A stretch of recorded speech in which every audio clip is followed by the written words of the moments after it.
Ada perusahaan yang bagus, tapi belum berarti perusahaan yang bagus itu good investment.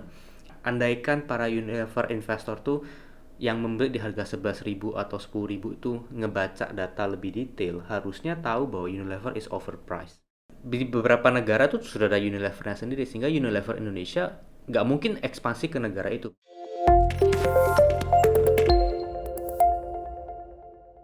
Apa sih yang kurang dari Unilever?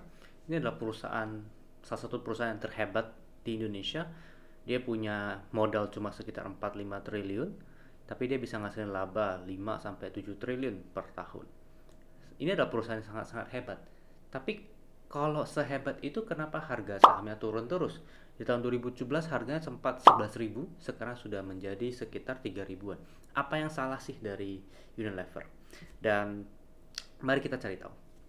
Nah, Unilever, kalau misalnya kita perhatikan dari sini, kita langsung saja ke Midas Jarvis.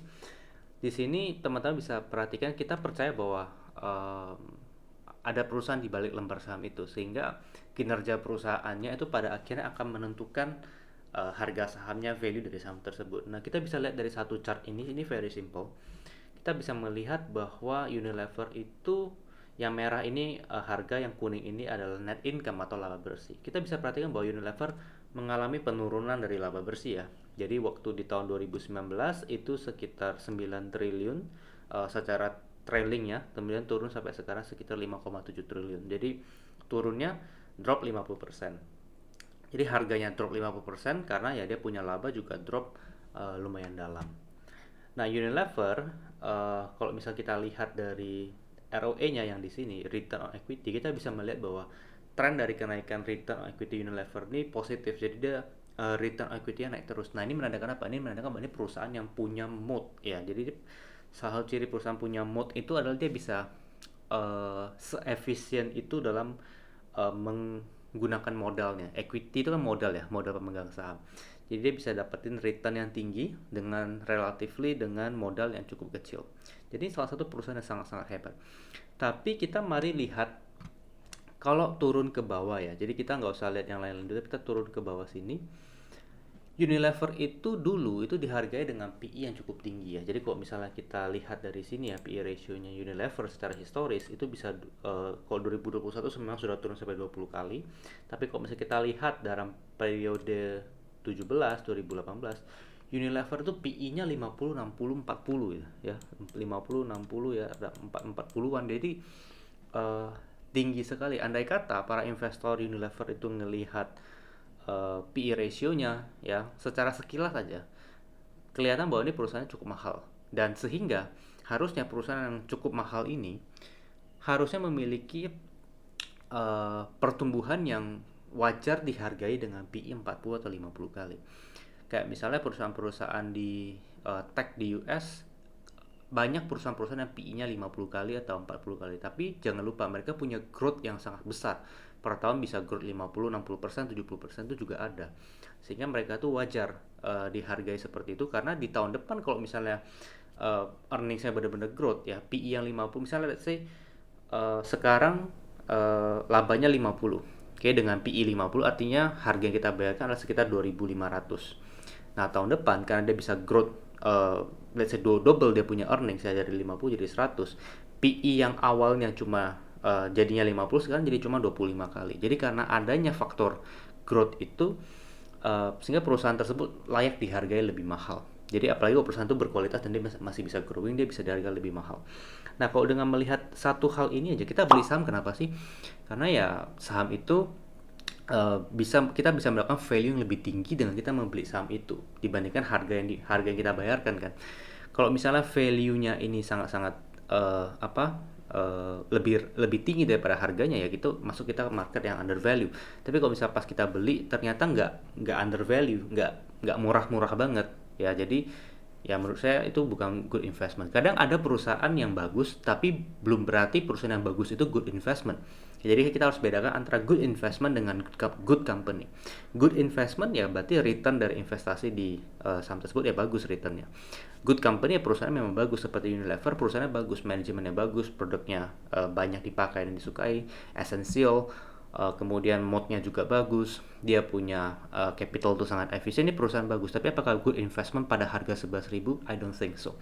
Jadi harus balik lagi, good company hanya bisa jadi good investment kalau misalnya harga yang kita bayarkan itu sepadan atau murah. Jadi kalau misalnya pas harga yang kita bayarkan itu terlalu mahal, that's not a good investment, it's only a good company gitu.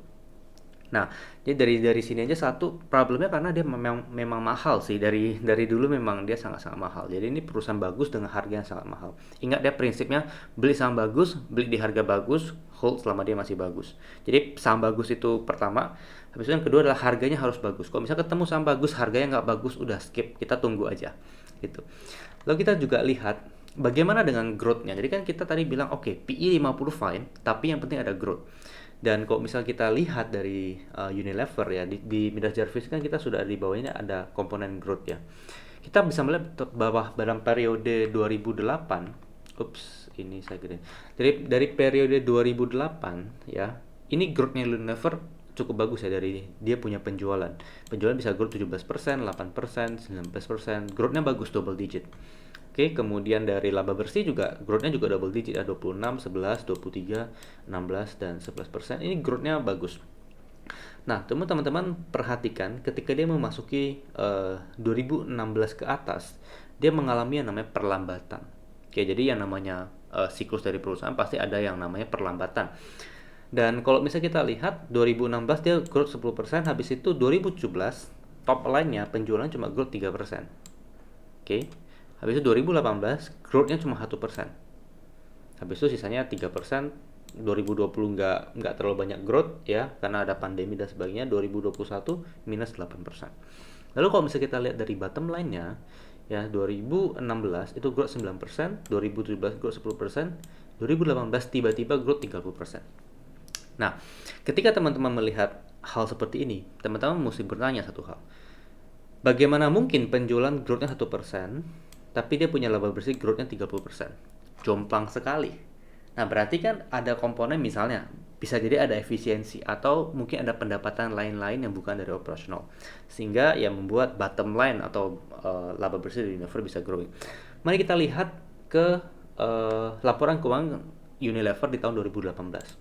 Oke, ini saya ambil dari website Unilever. Kita bisa lihat penjualannya sekitar 41,8 triliun, gross marginnya 21 triliun, berarti sekitar 50%. Ya, fine, itu nothing wrong. Ya, jadi kalau misalnya teman-teman lihat top line-nya, growth-nya memang kecil sekali, dari 41,2 jadi 41,8. Jadi kecil. Nah, terus tipsnya teman-teman bagi yang mau membaca laporan keuangan, sebenarnya salah satu tips awalnya yang saya bisa sarankan adalah teman-teman lihat akun-akun yang mendadak gede atau mendadak kecil. Nah, salah satu yang saya notice ya, itu adalah di penghasilan atau beban lain-lain bersih ya. Di tahun 2018 ada 2,8 triliun ya, tahun 2017 ini nggak ada nih ya. Nah, kita pengen tahu ini 2,8 triliun ini apa? Oke, jadi kita harus lihat ke catatan nomor 26 ya. Kita turun ke catatan nomor 26, kita scroll. Nah, dari sini kita bisa melihat, penghasilan atau beban lain-lain ada terbagi beberapa ya, ada keuntungan, bla bla bla. Yang terbesar adalah 2,8 triliun ini dari lain-lain. Nah, lain-lain ini apa? Kita turun lagi ke bawah. Kita baca di sini ya, penghasilan lain terutama merupakan keuntungan dari penjualan hak untuk mendistribusikan produk spreads yang menggunakan merek dagang global, merek dagang lokal, dan daftar pelanggan di Indonesia, serta aset tak berwujud lainnya kepada PT Upfield Consulting Indonesia sebesar 2,6 triliun. Ini tuh apa? Ya, ternyata kalau kita googling aja nih, Unilever jual merek spreads, udah gitu aja, kita akan tahu, ternyata tahun 2018 Unilever menjual merek Blue Band-nya. Nah, jadi dari sini kita kerangka ya sedikit story-nya. Berarti tahun 2018 Unilever ada untung tambahan 2,6 sampai 22,8 triliun itu dari penjualan merek, bukan dari operasionalnya. Berarti kalau misalnya kita take out nih 9,1 triliun ya. Ini kita pakai kalkulator biasa aja. Ya, 2018 9109 ya, dia punya laba bersih. Nah, tadi dia punya penjualan merek spreads 2,8 ya triliun ya, berarti 2.800. Nah, berarti sebenarnya laba bersihnya Unilever dengan mengecualikan merek Spreads itu dari keuntungan dia menjual merek Spreads itu, merek Blue Band, berarti 6,3 triliun dong, ya kan? Nah, laba bersih 2017 ini 7 triliun. 2018 kalau bisa kita kesampingkan merek Spreads, penjualan merek Spreads, berarti kan laba bersih Unilever 6,3 triliun, turun 10%. Berarti dari sini kita sudah ngelihat, oh ternyata Unilever penurunannya sudah terjadi di tahun 2008. Oke, dia punya laba itu sudah turun sejak di tahun 2008. Memang 2019 dia sempat pick up, tapi pertumbuhan dari dia punya top line itu udah sangat jauh-jauh melambat. Nah, alasannya bisa jadi beberapa hal ya. Kita kalau bisa 2020 kemarin karena misalnya ada bahan baku yang naik ya, Unilever kan banyak bahan bakunya itu dari kelapa sawit, itu kan tahun 2020 sampai 2022 ini kelapa sawitnya juga naik. Nah, tapi apapun itu yang jelas yang kita bisa simpulkan dari gambar ini adalah andaikan para Unilever investor tuh yang membeli di harga 11.000 atau 10.000 itu ngebaca data lebih detail, harusnya tahu bahwa Unilever is overpriced. Meskipun dia perusahaan sangat bagus, tapi dia overpriced pada saat harganya di tahun 2018 itu. Sehingga harusnya tidak akan mengalami namanya penurunan yang sangat-sangat tajam karena pasar merespon terhadap kinerjanya beberapa tahun kemudian.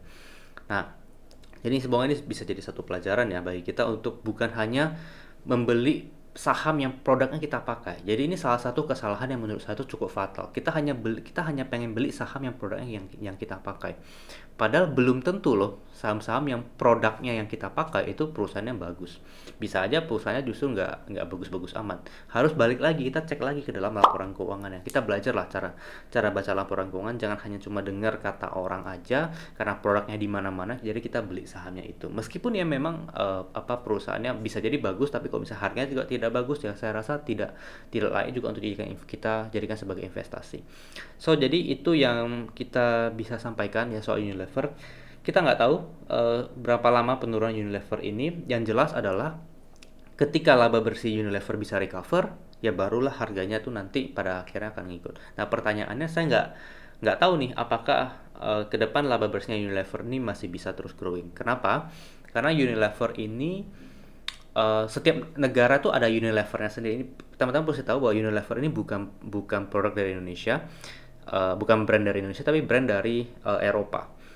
Dan di beberapa negara tuh sudah ada Unilevernya sendiri, sehingga Unilever Indonesia nggak mungkin ekspansi ke negara itu. Beda kalau misalnya dengan misalnya ICBP ya, ICBP merek lokal, sehingga dia bisa ekspor keluar. Mayora itu merek lokal, dia bisa ekspor keluar, dia bisa ruang ekspansi masih gede. Tapi kalau misalnya Unilever Indonesia ya udah marketnya di Indonesia aja. Nah pertanyaannya apakah masih bisa growing atau tidak? Ini yang memang harus diassess oleh ya para investornya Unilever. So itu dulu yang kita bisa sampaikan. Semoga video ini bermanfaat. Kalau misalnya kamu mau nonton video yang lain silahkan cek di sini. Oke, sampai jumpa di video berikutnya. Bye bye.